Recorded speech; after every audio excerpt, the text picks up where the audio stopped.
nakikinig sa Target On Air. Target On Air. Ako, napakarami po natin mga televiewer dyan po sa lalawigan po ng Tarlac. Kaya interesado po tayo makausap si Governor Susan Yap at yung tagabayan po ng Panique, Tarlac. At kahapon, may mga nakausap po tayo at mukhang buo na yung Team Rojas. At kung di ako nagkakamali, tatakbong congressman sa 1st District, si Mayor Max Rojas.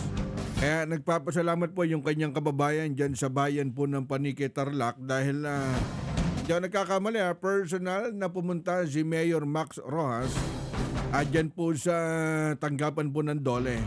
Doon po sa Department of Labor Employment Officer kay Ma'am Ann Crencia.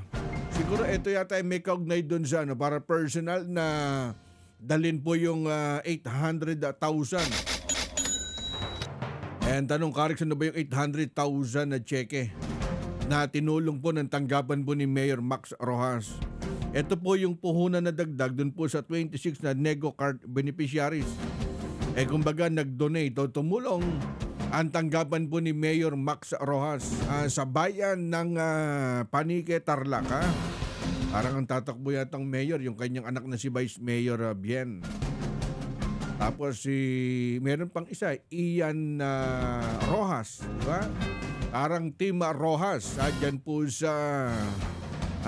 sa Panique, Tarlac. Hindi, napakaganda naman kasi ng inisyatibo na ginagawa po ni Mayor Max Rojas.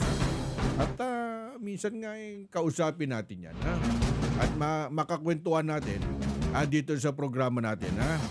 At nagpapasalamat po yung taga Dole dyan sa Panique, Tarlac, yung dinonate o tulong na 800,000 na cheque, dagdag po dun sa puhunan dun po sa 26 na Nego Card beneficiary.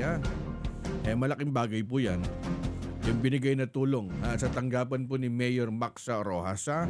At nako, mamaya sikapin nga natin kausapin si Senator Bato de la Rosa.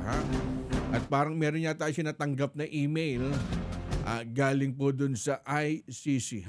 Ano kayang nilalaman yung email na yun? Magbabalik po kami. Kayo'y nakikinig sa Target On Air. Target On Air.